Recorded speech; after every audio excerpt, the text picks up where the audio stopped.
As Luffy developed his rubber fruit to awakening, its most powerful aspect lies in how Luffy can now freely switch between multiple forms, each emphasizing different parameters to tackle various battles and enemies.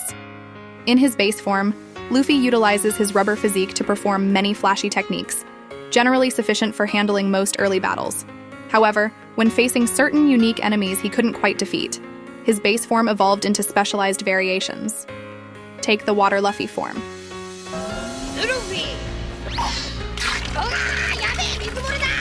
You could say it wasn't meant for fighting men or women, but specifically for crocodiles.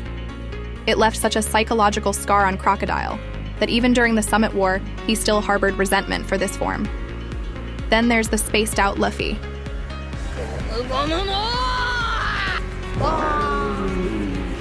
When facing Enel's lightning, Luffy developed a form focusing on emptying his mind, swaying with the wind with unmatched grace, truly embodying the concept of no technique surpassing all techniques. There's also the Afro Luffy form, created when fighting Foxy.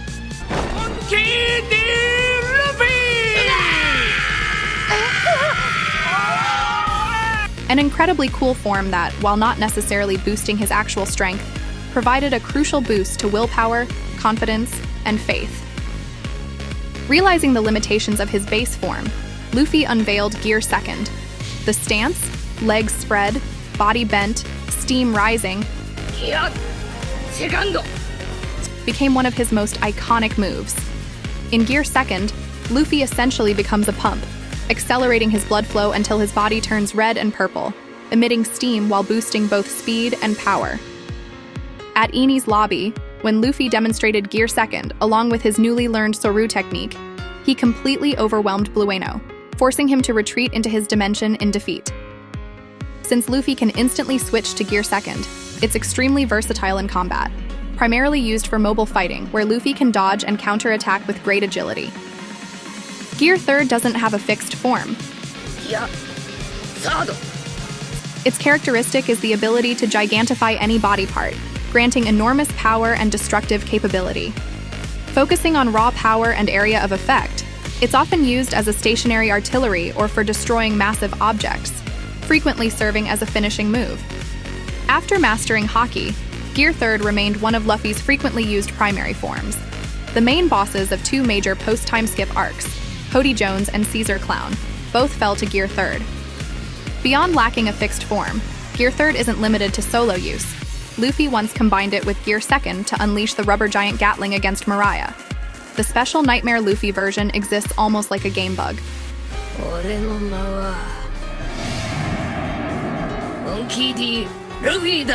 On Thriller Bark, when Luffy was stuffed with 100 shadows, he gained this unique form independent of his gear system. Speaking of Nightmare Luffy's combat advantages, it was powerful, balanced, and incredibly cool. Nightmare Luffy possessed highly developed upper body muscles, and while it looked like he skipped leg day, he had already evolved something similar to Gear Fourth's Sage Mode shadow and spiky appearance. Though physically disproportionate, he looked extremely impressive. Nightmare Luffy's combat prowess was astounding. Merely extending his burning, blood-infused arm easily caught Orz's punch, a boss that the entire Straw Hat crew had to fight together. Yet Nightmare Luffy dominated him from the moment he appeared. Most importantly, Nightmare Luffy possessed exceptional swordsmanship. It was absurd seeing Luffy properly wielding a blade. Nightmare Luffy was truly powerful, seemingly reaching Gear 4th levels, though Luffy couldn't use Haki at the time. The Candle form Luffy, achieved in Impel Down with Mr. Three's help,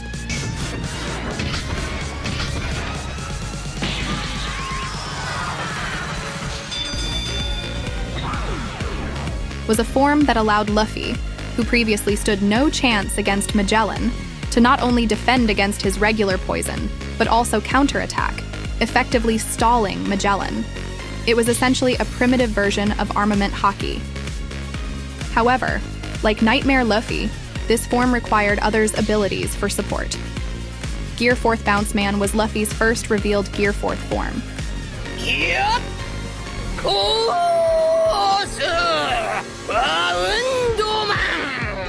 When Luffy slowly emerged from a cloud of mist in this new form, it was absolutely stunning.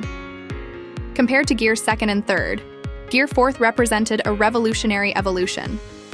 Bounce Man's attributes are comprehensively balanced, combining exceptional speed, power, and defense, plus the ability to fly using jet propulsion. This makes Bounce Man the most versatile Gear 4th form, though nowadays Luffy tends to use it for clearing minor enemies, much to Doflamingo's disbelief, as if he's watching fake news.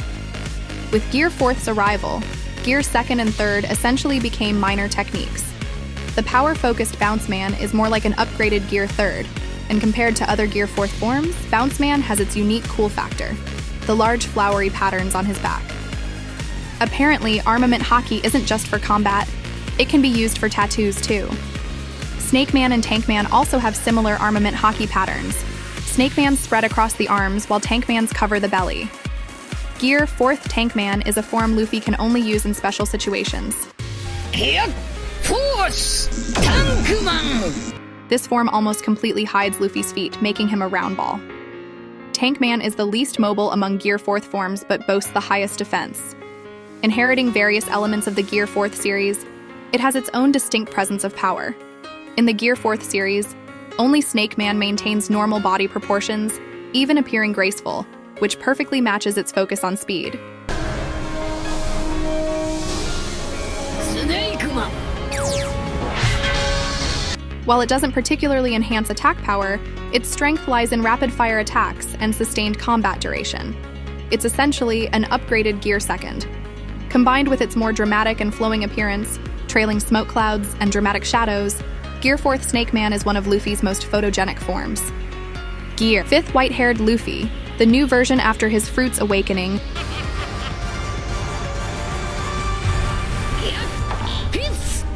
represents a back-to-basics evolution compared to Gear 4th. Its form is closer to his base state, but carries a more imposing and elegant aura. Gear 5th's hair differs from Gear 4th, adding a curly quality resembling both flames and devil fruit spiral patterns. Even his eyebrows become spiral-shaped. Nika Luffy's hair and clothes turn white, while his pupils become red, maintaining both coolness and cuteness while appearing more intelligent. Gear 5th is currently Luffy's highest tier form, possessing even more extraordinary power and attack characteristics than before.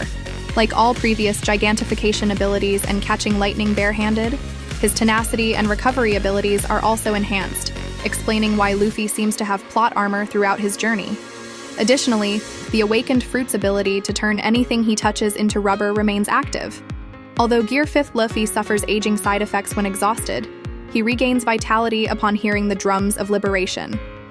If we're talking about Gear 5th's advantages, it's simple. All attributes are maximized. So far, whether due to the fruit's nature or immeasurable power, Luffy fights as if he's playing around. The true limits of Nika Luffy remain a mystery. That wraps up our exploration of Luffy's incredible evolution through his various forms. If you enjoyed this journey through One Piece's power scaling, please don't forget to like, subscribe to my Amy Chan channel, and share your thoughts in the comments below. Thanks for watching.